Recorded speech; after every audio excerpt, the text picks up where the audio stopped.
A big part of the Arizona basketball rotation is back as expected. What does that mean for this team and for the future of the Arizona Wildcats?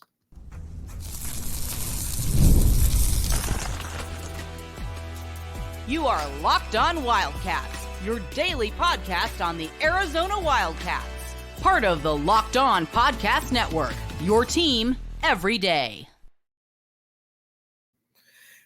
Thanks for keeping it Locked On Wildcats and making this your first listen of the day. I am your host, Mike Luke. All right, now we've got a lot to get to this show. We are going to talk mostly Arizona basketball, but we are also going to talk a little bit of Arizona football as well. We do both around here.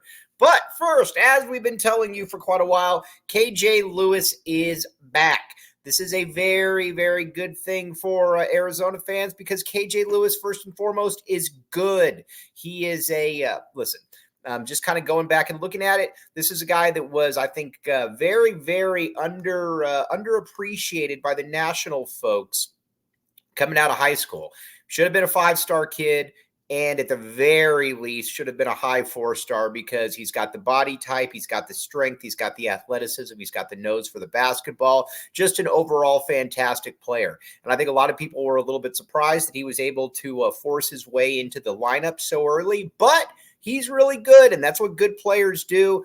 And he is going to have a very, very nice role for the U of A as a sophomore. I would expect him then to be a first-round pick and head off to the NBA after that. But this is very, very good news. Again, like we talked about, any time that somebody declares that has some potential, you start worrying about the powers that be poking and prodding a little bit. You don't like that, or at least I don't like that. And that was not something that I was overly enamored by when it came to KJ Lewis, but he is back, and this is huge for Arizona because now, once assuming Caleb Love comes back, who we will get to, you've got your starting five, and it is a very, very good starting five where you've got Mount Crevis up front. You then got Trey Townsend. You've got KJ Lewis. You've got Caleb Love, and you've got Jaden Bradley. Now, so KJ, what from a statistical expectation, what should we expect out of KJ? And I think it's a fairly good. It's a good question to ask. I think that with KJ, I think he's going to be something like 14 points, 4 or 5 rebounds, 3 assists, something like that. Now, some people think that I'm getting a little ahead of myself with the scoring. I do not think so. I think that I am right about the scoring, and I think that he is going to be able to up it. Because keep in mind, I mean, KJ Lewis last year in 20 minutes per game averaged 7 points per game. So let's just say that he plays 30 minutes per game and he doesn't even improve. That would still put you at about what? 10 and a half, 11 points per game. Well, that's without any improvement, without it taking on any more role in the offense. I believe that he's going to improve. Duh. And from an improvement perspective, I think that it's going to be something that Arizona fans should be very, very excited about. Because first of all, he's a gym rat. He wants to be good at basketball. You can tell that basketball very much matters to him. And that is a huge part of all of this, is that basketball matters to KJ Lewis.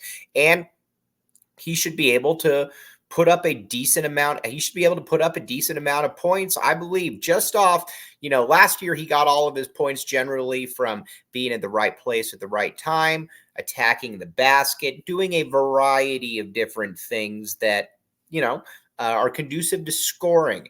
And I think you're going to see more of that this year. But what I also think you're going to see is I think you're going to see him be able to expand his game out a little bit more. And by that, I mean he's going to be able to showcase his dribble a little bit more. And because he's got some moments where you're like, whoa, I didn't know that you necessarily had that. I think back to that UCLA game where towards the end of the game, he's bringing the ball up the court. And I think he does kind of like a little hesitation step back 3. And you're like, whoa, you add that to your arsenal. You are going to be shaking hands with Adam Silver sooner than later. And I think there's a lot of that to him.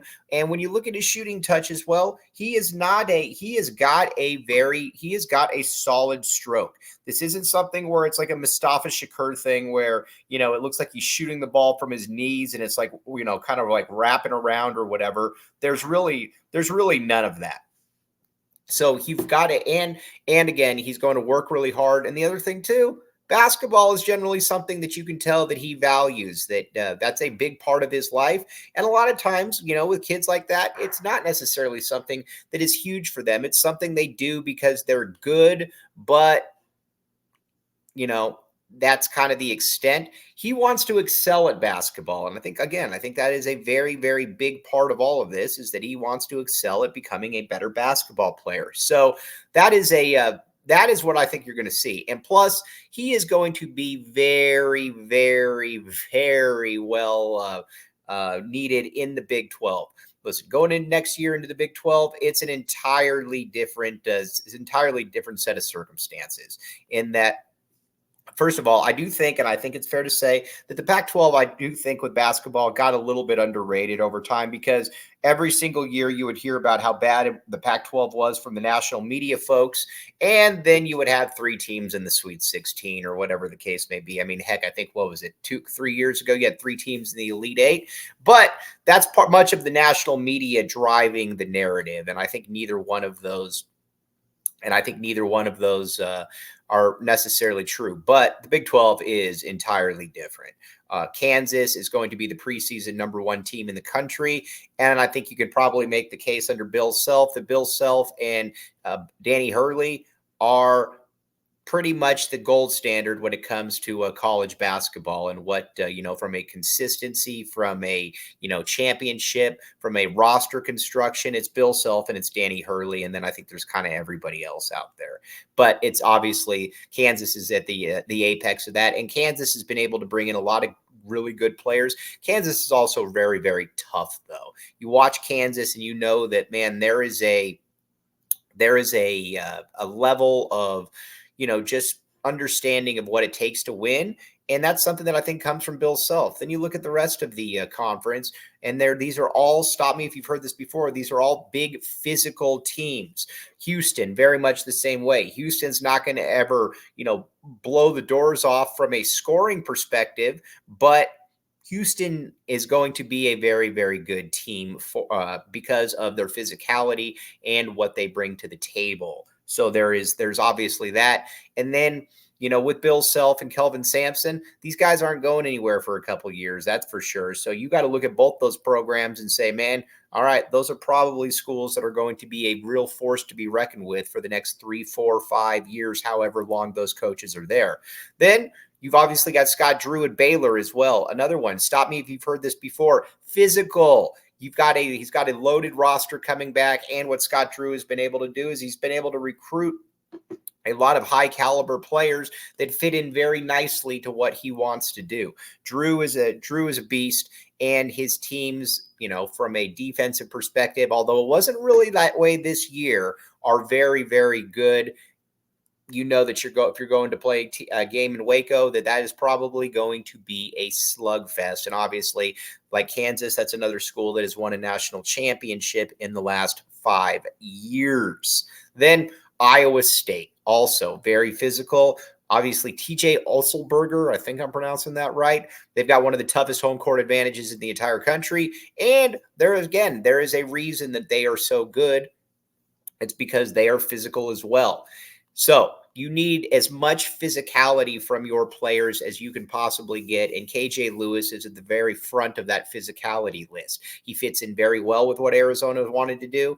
And I think with certain other players that Arizona's had in the past at the 2-guard position, probably not or at the small forward position, maybe not quite as good a fit as KJ figures to be. Then at the point guard spot, you've got Jaden Bradley. Obviously, we know how good Jaden Bradley is. He's another one that fits in very well from a physicality perspective. So KJ Lewis is very much what Arizona needed coming back. He was always going to test the waters, but it always kind of felt like he was going to come back. Again, I'm always, though, the guy that I'm always a little bit circumspect when guys do declare, just because, I don't know. I don't love it a lot of the time. But KJ Lewis is back. He's all in.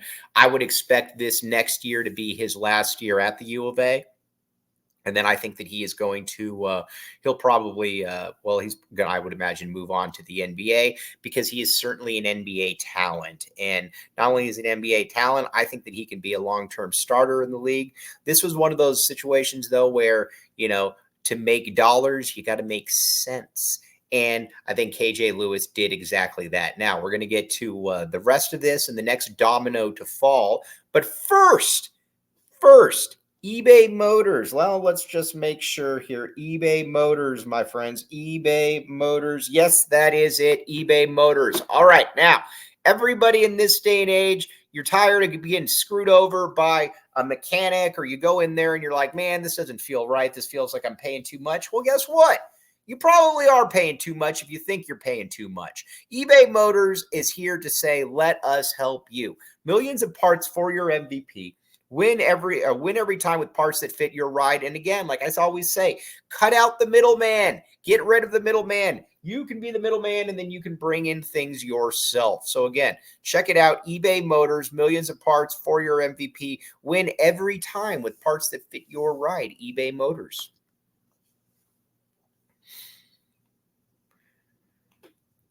Thanks for keeping it locked on Wildcats and making this your first listen of the day. I am your host, Mike Luke. All right, now we just talked about Caleb Love, we just talked about KJ Lewis and all the pieces that needed to happen. Whether you get your Trey Townsend in here, you get your Tobe Awaka, you got some other players that we're going to talk about in a few minutes. But the next one is Caleb Love. Listen.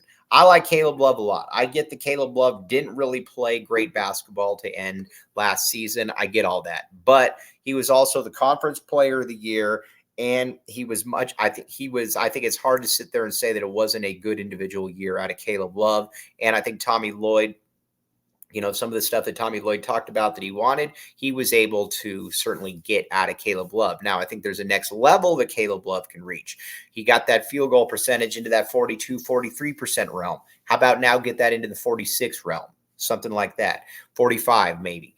And I think a lot of that will come from being able to attack the basket, being able to drive to the hoop, get involved in plays. And I think that he's more than capable of doing that. Also, in this day and age with NIL and the fact that you've got a COVID year, why in the world would you not take this? I get in the past where you're like, man, I just want to get on and start making money. I want to start, getting on with my life.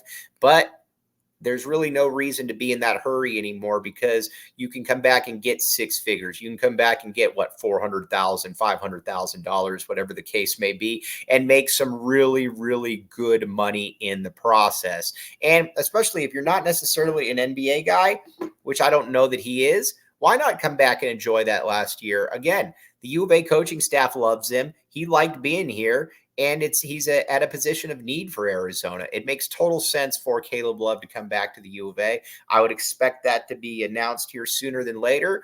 And a perimeter of Jaden Bradley, Caleb Love, and KJ Lewis looks really, really good. There's really no other way to put that. That is a very good perimeter, and I think that's one of the handful of best perimeters in college basketball. And I think it's a lineup that fits in very, very well in the Big 12, because, again, you got physicality and you don't really have any weenies there. You've got guys that I think will embrace the moment. And, again, like I said, I know that Caleb Love didn't play great to end last season. I totally understand all of that. But we've also seen this guy take his team to a Final Four. We've also seen this guy be the conference player of the year here and a top 10 player in the country. So you certainly want that one back. And, when I'll get people that will say, well, I'd rather have Josan Sanon. No. You have no clue what you are getting in a freshman. And he could be really good, but odds are there are distinct odds that Caleb Love is going to be significantly better than Josan Sanon in that year. So that is obviously something to keep in mind. It's something to keep a close eye on, because Arizona needs Caleb Love, and I think he fits a lot of roles. Plus, he was well liked by his teammates, which is obviously a good thing. Like I said, I would expect that to be announced here shortly. And then I think it's pretty much all systems go. Now, The next spot we need to talk about is Joson Sainon. Like I said, I do not believe that Joson Sainon is going to end up at the University of Arizona. As a matter of fact, I would be incredibly surprised if he ended up at the U of A for a variety of reasons. But we can get into those if he doesn't show up. But I do not expect him to be here. So another name to keep an eye on as far as filling out that roster, if he does decommit, is going to be somebody at Miles Kelly. Miles Kelly from Georgia Tech averaged 14 points per game last year. Certainly wasn't the most efficient dude in the world, but he was good enough. And if he's going to be your sixth, if he's going to be your seventh guy, coming off the bench, I think you'd sign up for that every day of the week. Now, the question is, will he be cool being that seventh man? And I don't know about that. But Arizona, if Joson Sainon does decommit, as I expect him to, then I think that Arizona is going to certainly be in the market for another player of that ilk, and I think that he would fit in very well. Obviously, there's a connection with Damon Stoudemire, great U of A point guard, whose jersey I still do not know how it is not hanging from the rafters, but that's neither here nor there. He would fit in very well, and I think that your team would pretty much be spoken for at that point. And it would check off a lot of boxes from the perimeter of KJ Lewis.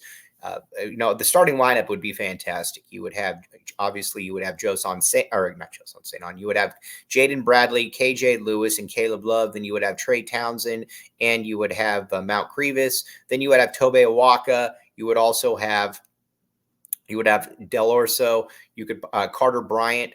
And you would also possibly have a Miles Kelly. But either way, that team would be ready to rock and roll at that point. So I do expect them to be able to get one more player out of this. And then from then on out, I think that your roster is pretty much set.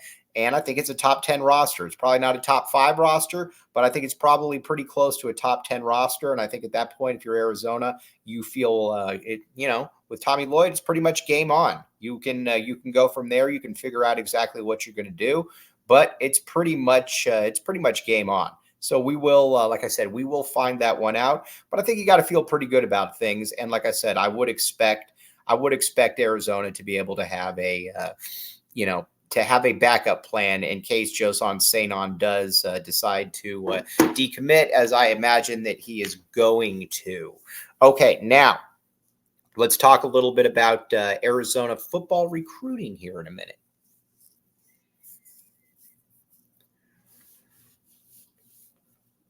Thanks for keeping it locked on, Wildcats, and making this your first listen of the day. I am your host, Mike Luke. All right, now let's talk a little bit of Arizona football recruiting. This was obviously a massive weekend. We talked about it, some of the players that ended up committing. Demetrius Freeney out of Miami. Now, this is a guy that out of high school had quite a few offers. I have no clue if he's going to be good or not, but Arizona needs cornerbacks. Arizona needs cornerbacks in the worst way, and this guy certainly counts as a cornerback. He is and he's a high upside player. When I'm dealing with guys in the portal, I'm looking at guys that I think have high upsides that I can extrapolate out and say, yeah, if things work out, you could be a starter for us. And I think Demetrius Freeney is squarely in that group. A little bit of a taller guy as well, 6 foot, 6'1", about 195. I like him. I think it's a good pickup for the U of A. And like I said, you got to continue to find corners because I don't believe the G7 is really your answer at that other corner spot.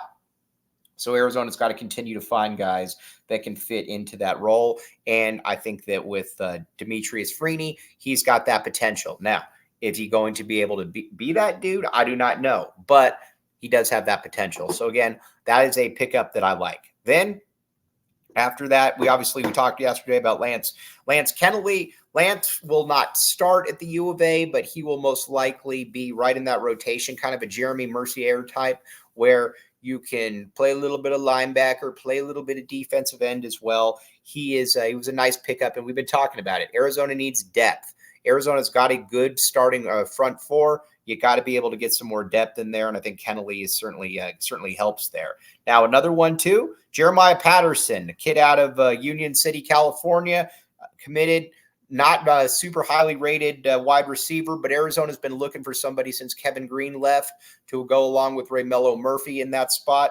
And I think they like what they saw in Patterson, so we will find that one out as well. Now, there's a couple other guys that are kind of outstanding in all of this. Isaiah Augustave would very, very much like to be able to get him. He is as we talked about before, he is a bull. He would certainly fit that big bruiser type that I think you're looking for, that I think Alonzo Carter is looking for, but he's got to continue, we'll see, but I think you've got to be able to possibly have some other options. He would be very nice. If he were to come to the University of Arizona, I think that everybody would be very, very happy with that.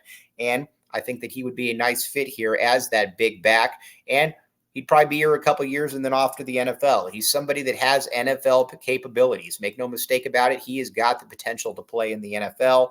And another dude that just kind of looks the part. Now, another guy that also kind of looks the part is Kedrick Riscano. Another guy very much looks the part. 6 foot, 215, very, a big guy.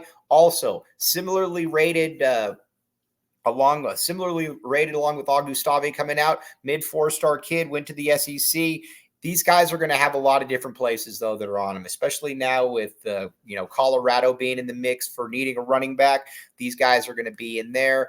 I know Purdue is in on them as well. There's going to be this is going to be a fight, but I think if you're Arizona, you need to be able to get one of these two. And then I think that other back that you're trying to bring in is Ja'Cory Krosky-Merritt. Now, again, I have no clue how he's going to be eligible, but it does appear now that depending on who you ask, he can be eligible. So we will, with the Ja'Cory Krosky-Merritt, that's going to be an interesting one because, again, I'm not sure how he's eligible, but I do not care. If they say he's eligible, boom, because he's really good. That's the other thing. He is really good. But if you look at it, I think that it just kind of depends on the school and at the time on if they think he's eligible or not. If you're Arizona, if you're Ole Miss, if you're Texas A&M, there's been varying degrees of certainty on if he was eligible. Now, I think if you're Arizona and you can get one of those two, you bring in Krosky-Merritt as well, and then you say we got our 4 backs, and if for some reason he's not eligible, well, so be it. You still got 3 backs, but I would take a flyer on him, but I would also not play him until he was cleared. I would be very, very clear about that. And then the other one too, Manny Nunnery, a linebacker out of Florida, really big kid, really well put together. He's going to have a lot of different options. 6'1", 225. Been talking about it as well. Arizona needs to get somebody next to Jacob Manu, and I think that he would be a nice possibility to be able to get in there. We will see what exactly happens with him, but I think there's a possibility that he could be that dude. And this is going to be, like I said, an ongoing process, though. This is not going to be over anytime soon. Arizona is going to continue to have to recruit the portal in a big way because this is a good football team, but it's also a football team that has some real holes to it as well. And I think Arizona's got to be able to continue to work on that. But this coaching staff certainly gets that. So you're going to have more big recruiting weekends. Hopefully Arizona's able to get one of these 2 running backs in there because I know, like I said, that Alonzo Carter wants to add another back to that running back room and go from there. Now, tomorrow we're going to talk more about the Josan Sanon situation. We're going to talk about Miles Kelly to a certain degree. We're also going to go back to talk some Arizona baseball as well and some Arizona softball because both are doing very, very well right now, as you all know. But this is obviously a very, very good time to support and back the A. But as always, very much appreciate you all making Locked On Wildcats your first listen of the day. I'm your host, Mike Luke. We will be back with you tomorrow. Again, lots of really good stuff. We got football, we got basketball, we got baseball, we got softball. It is a good time. Tennis as well, all kinds of good stuff. But have a great rest of your day, and we will be back with you tomorrow.